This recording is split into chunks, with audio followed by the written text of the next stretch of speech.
Ohanga. My name is Yu Ping. Today, I'm going to visit Susan. Susan is a Rhode Island local artist, focused on early American and mid-century paintings. She is going to give me a tour of her house and art studio. Subham is our photographer during this tour. Here we go.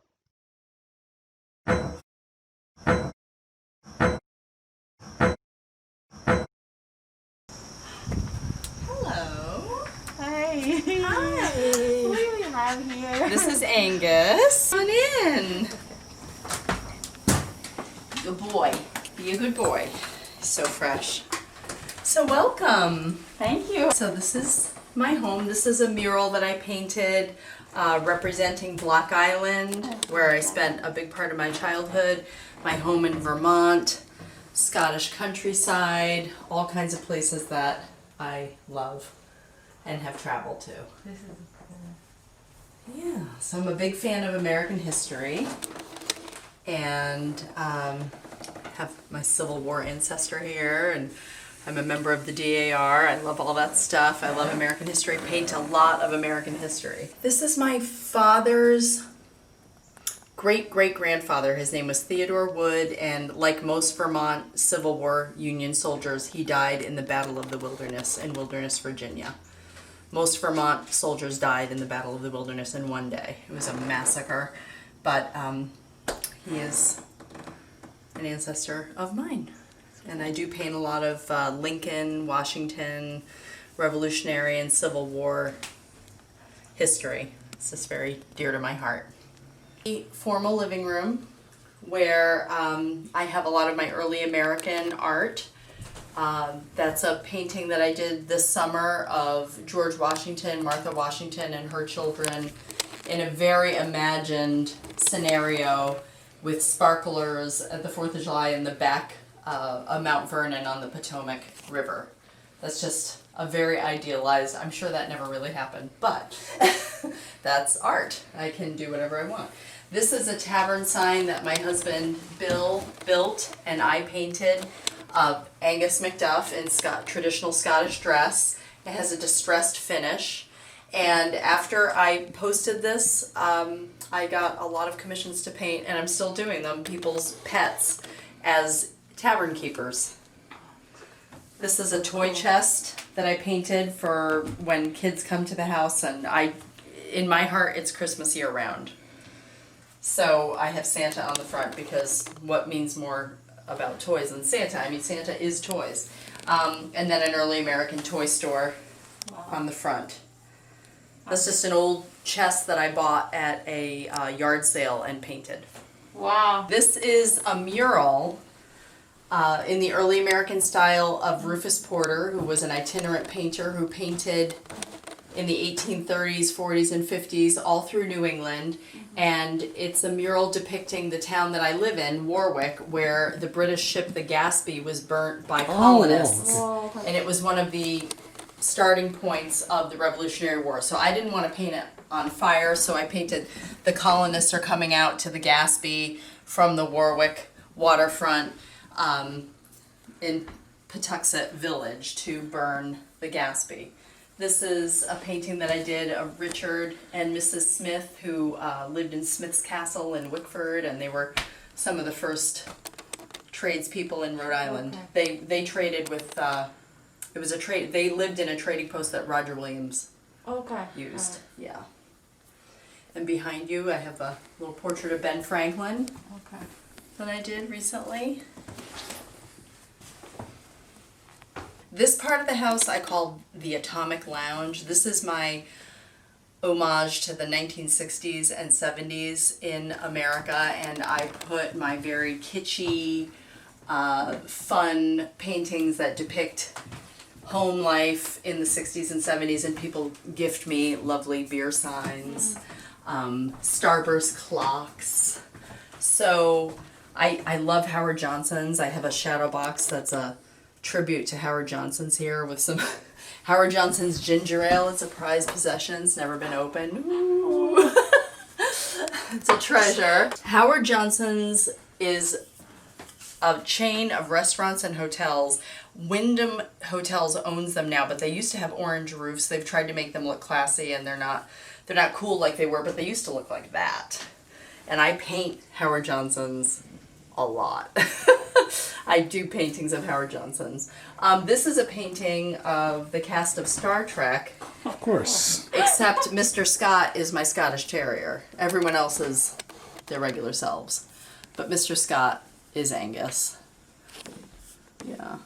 So, I just, over here I have a painting of Alice from the Brady Bunch taking a break from her housework and having a cigarette and some whiskey.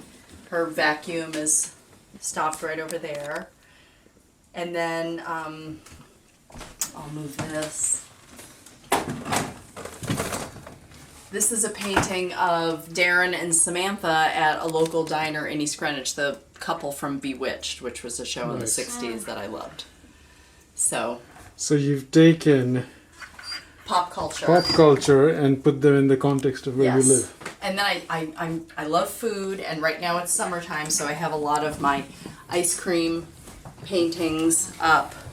Carvel treats. So Carvel is a ice cream stand that's local to New England. It started in Connecticut. Abbey. Yes, I'm a fan of Downton Abbey, and before Angus I had a dachshund, so I did Dachshund Abbey. Okay, so this is a bathroom that I painted to remind me of my beloved Block Island when I can't be there, which is often.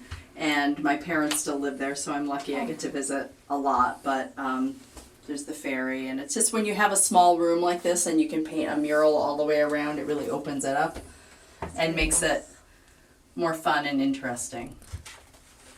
Time I was a very young child, it's all I ever wanted to do. It's all I ever wanted to do. I would see things.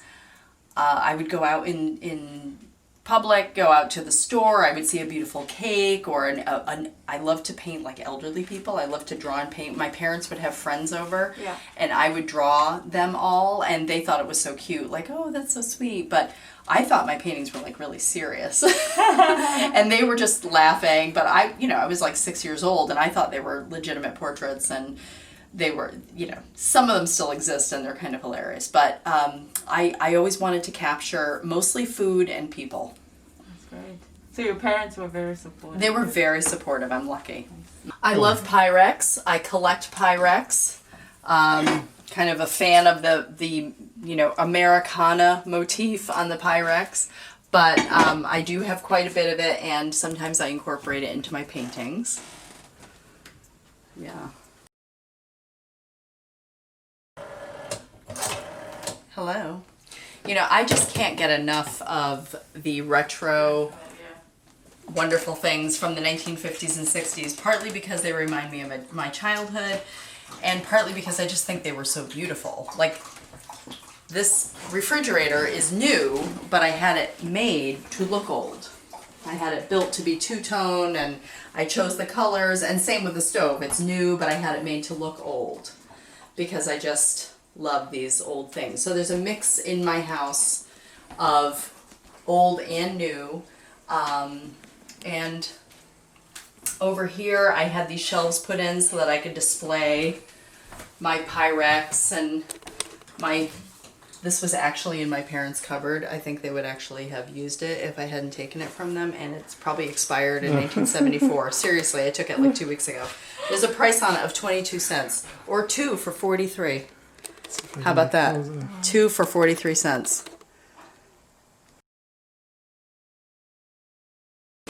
So once again, this is one of my, it's summertime, so I've got my 4th of July stuff out and 4th of July Jell-O. Nothing says Happy Birthday America like 4th of July Jell-O. More Pyrex. I am of German descent, and I collect things that, like cookie tins for jeden Tag, for every day. I agree, cookies every day. I totally agree with that. My dining room is a mix of early American and kind of mid-century treasures, because that's really my sweet spot for decorating, is when Lucy and Ricky on the I Love Lucy show moved to Westport and they bought a farmhouse, because it was the 1950s, almost 60s, and yet they were trying to create an early American look, and that to me is just the best. So I have George Washington here. I paint George Washington probably 50 times a year, without exaggeration. Love George Washington. I love George Washington. I love Santa. If I could just paint two things, it would be George Washington and Santa all day, every day. And then I have some, you know, it's close to the 4th of July, so I have some of my Americana out. I decorate for every season. It's like I live in a Hallmark store. But then I also have, you know, a painting of Jell-O here. So it all fits. This is like an early American light fixture, and these are some pictures that have been in my family for almost 200 years. Probably too fragile to be up there on top of the thing. Wow. Yeah. That's amazing. And then I collect pewter and redware. I love it all. I can't choose an era, so I just mix them all together. As long as it's early American and Mid-century. mid-century. Early American and mid-century. My favorites. Yes, absolutely. Angus is helping.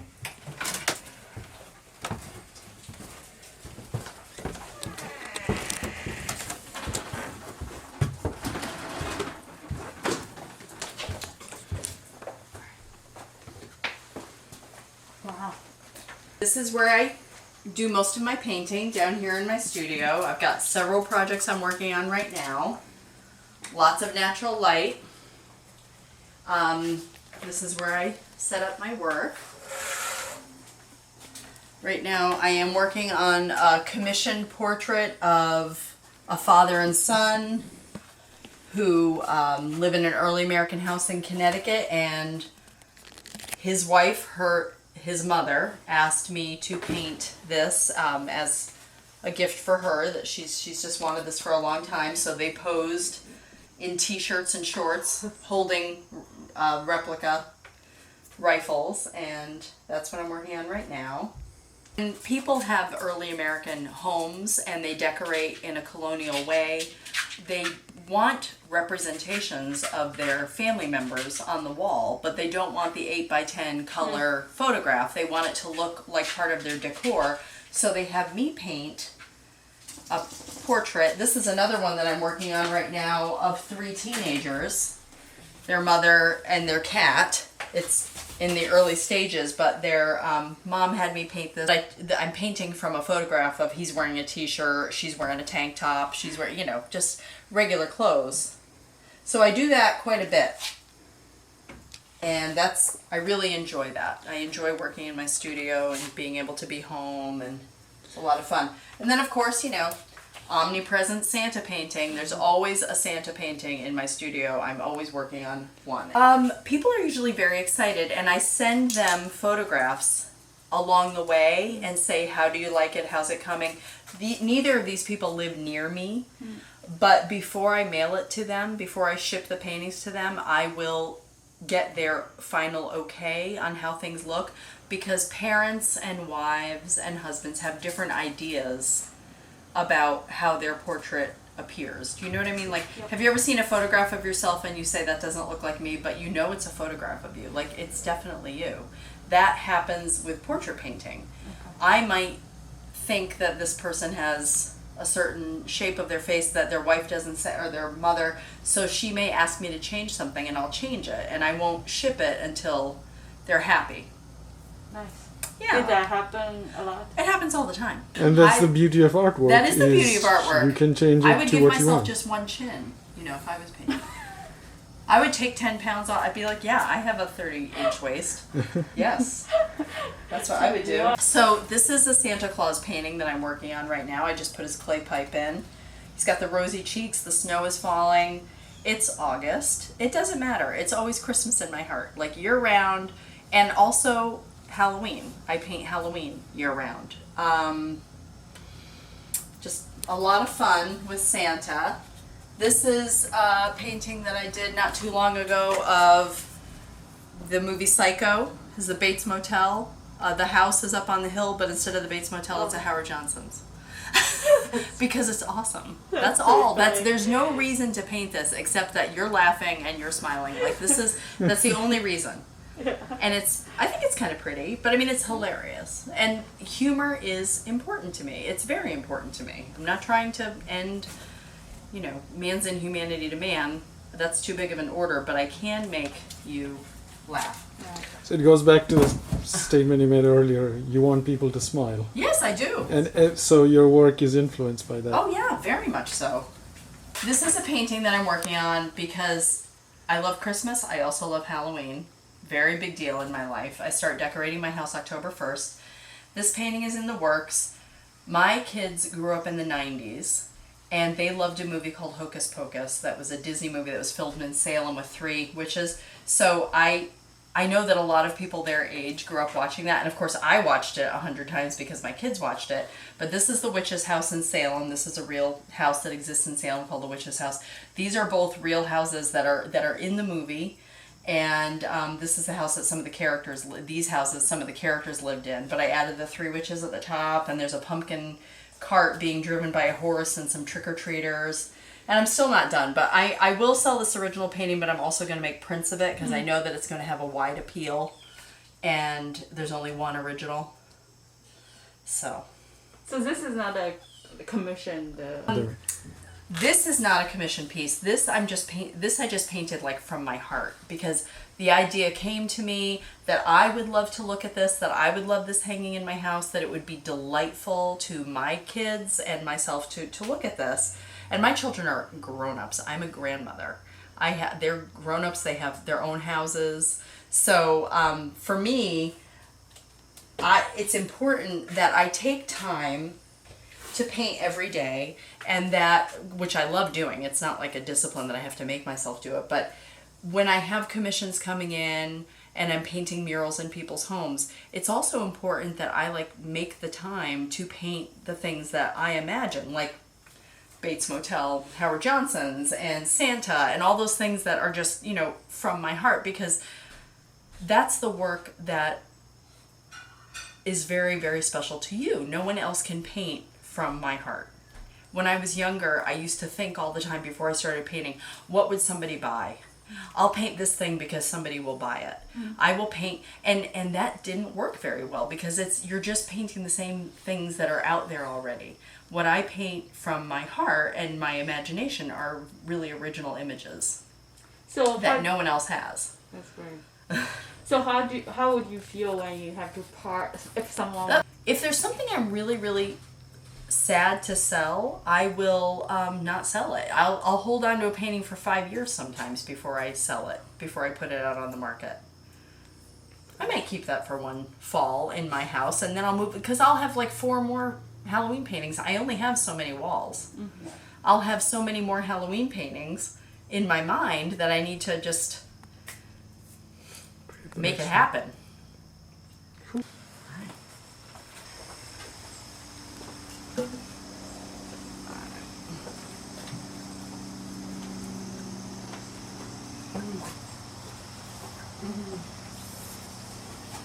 So this little place, I love to paint out here. I bring my easel out here pretty regularly. This is a fun food painting I just finished out here the other day. It's a Newport Creamery Awful and cheeseburger platter, which is very local to Rhode Island. A lot of fun, So do you like the falafel? I love an awful. Who doesn't? I mean, if I drank them every time I wanted to, I'd weigh 500 pounds, so I can't do that. It's a giant milkshake. This is a coffee awful, very Rhode Island, cheeseburger on toast. Yep. And a little retro fin of a car that I made up that, of course, doesn't exist out there. But this is what I call my groovy porch, and this is my homage to the 70s. And it's just a lot of fun. I like to come out here and paint. Thank you, Susan. Before we finish today's podcast, do you have anything you want to say to our audience? Humor is very important to me. Yeah, humor in my artwork. My main goal is to make people smile. It's not to create some statement on social justice or right some terrible political wrong. I just want to bring levity and happiness, and I want people to stand in front of my paintings and go, oh, that's all. I just want people to smile. I am a psychiatric nurse, and I can tell you it's incredibly important to laugh and smile every day. It's life without that. You take everything too seriously, and it's no good. It's not good for your health. Laughing is good for your health. Smiling is good for you. That's very So well that's said. my goal. I mean, it really is.